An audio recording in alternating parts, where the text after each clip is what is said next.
आस्था की आंखों से आंसू उसके पूरे चेहरे को भिगो रहे थे। उसकी निगाहें आस्था के चेहरे से होते हुए उसके घुटनों पर गई, जहां से खून निकल रहा था, और उसकी कुछ बूंदें सीढ़ियों पर गिरी हुई थी। ये देखकर अरमान हैरान हो गया और जल्दी से उसने आस्था की बाह छोड़ दी। वो सोचने लगा कि अगर दादाजी ने ये देख लिया कि आस्था को चोट लगी है तो इसका इल्जाम भी उस पर आ जाएगा। अरमान नहीं चाहता था कि दादाजी उससे नाराज हो, क्योंकि वो सब कुछ बर्दाश्त कर सकता था, लेकिन दादाजी की नाराजगी किसी कीमत पर नहीं।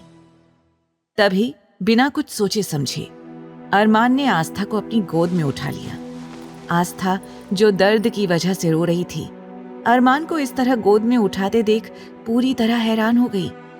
उसे समझ नहीं आया कि क्या कहे, और उसने अपने दोनों हाथ अरमान के गले में लपेट लिए, क्योंकि उसमें बाकी सीढ़ियां चढ़ने की हिम्मत नहीं थी और उसे हर हाल में मंदिर पहुंचना था। दादाजी, आकाश, सुमित, आहान और ध्रुव जो मंदिर में लगभग पहुंच चुके थे, उन्होंने पीछे मुड़कर देखा। अरमान को आस्था को गोद में उठाए देख उनके मुंह हैरानी से खुल गए। ये मैं क्या देख रहा हूं? ध्रुव भी बेख्याली में बोला, क्या तू भी वही देख रहा है जो मैं देख रहा हूं? सुमित आश्चर्य से बोला, ये कैसे हो सकता है? आकाश ने चौंकते हुए कहा, डेविल किंग की बाहों में लड़की? चारों बेख्याली में उनकी ओर देखकर जो कुछ उनके मुंह में आ रहा था बोल रहे थे। तभी दादाजी तेज आवाज में बोले, अरे नालायकों, उन दोनों को पीछे मुड़कर क्यों देख रहे हो? चलो, थोड़ी सी सीढ़ियां और बची हैं, फटाफट दर्शन कर लेते हैं। दादाजी के ये कहते ही चारों अपनी बेख्याली से बाहर आए। उन्हें यकीन हो गया कि उनके सामने जो हो रहा है वो सपना नहीं, हकीकत है। आहान मजाक में बोला, राधा कृष्ण के मंदिर में आकर अरमान भाई के अंदर भी अपनी राधा के प्रति प्यार उमड़ आया है। दादाजी, जो आस्था और अरमान को देखकर मुस्कुरा रहे थे, अचानक गुस्से से आहान के सिर पर टपली मारते हुए बोले, तेरी फालतू की भविष्यवाणी हो गई, तो क्या अब हम चलें? ऐसा कहकर दादाजी चारों को वहां से ले जाने लगे। जब से अरमान ने आस्था को गोद में उठाया था, उसे कुछ अजीब सी फीलिंग हो रही थी। उसे लग रहा था मानो ये लड़की उसके होशो हवास पर हावी हो रही हो। आस्था उसे कोमल और सॉफ्ट लग रही थी, जैसे उसने कोई प्यारी मासूम सी गुड़िया उठा रखी हो। ये भावनाएं अरमान को अजीब लग रही थी और उसे बहुत उलझन हो रही थी।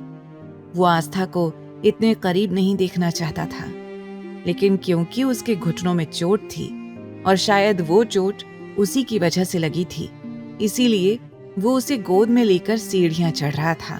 आस्था, जिसने अरमान के गले में अपनी बाहें लपेट रखी थी, उसे अरमान के परफ्यूम की खुशबू बहुत बेचैन कर रही थी।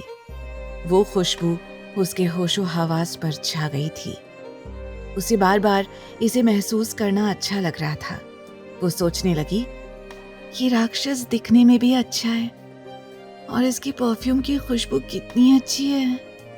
फिर अगले ही पल वो सोचने लगी, इस राक्षस की वजह से ही हमें चोट लगी और हम इसकी खुशबू से मदहोश हो रहे हैं। नहीं नहीं, हमें खुद पर कंट्रोल रखना चाहिए। ये सोचकर आस्था ने अपनी आंखें कसकर बंद कर ली। अचानक आस्था ने आंखें खोली। उसने देखा कि अरमान उसे गोद से उतार रहा है।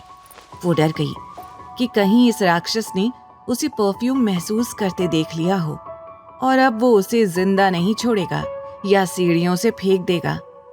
डर के मारे उसने आंखें बंद कर ली और चीख पड़ी, नहीं नहीं, हमें यहाँ मत उतारिए प्लीज। आस्था के ये कहते ही अरमान हैरानी से उसकी ओर देखने लगा। आस्था ने अरमान को इस तरह देखते देख अपनी नजरें झुका ली। तभी उसने अपने आसपास के माहौल को महसूस किया। वहां सीढ़ियां थी ही नहीं। असल में वो मंदिर पहुंच चुके थे और अरमान ने उसे मंदिर में घुसते ही नीचे उतार दिया था। आकाश, ध्रुव, सुमित और आहान भी वहां खड़े थे। आस्था के ये कहते ही कि हमें यहाँ मत उतारिए प्लीज, वो चारों भी हैरान हो गए। दादाजी मुस्कुराते हुए बोले, अरे बेटा, हो सकता है बहू का मन हो कि तुम उसे गोद में लेकर पूरे मंदिर के दर्शन कराओ। तो थोड़ी देर और गोद में उठा लो। वैसे भी इतनी स्टील की बॉडी बनाई है, इसका क्या फायदा अगर तुम अपनी नाजुक सी की बीवी का वजन तक नहीं उठा सकते। दादाजी के ये कहते ही अरमान हैरान परेशान हो गया। आगे की कहानी जानने के लिए देखें अगला एपिसोड सिर्फ पॉकेट एफएम के YouTube चैनल पर, और तेरे इश्क में के सारे एपिसोड्स को सुनने के लिए डिस्क्रिप्शन में दी लिंक से डाउनलोड करें पॉकेट एफएम ऐप।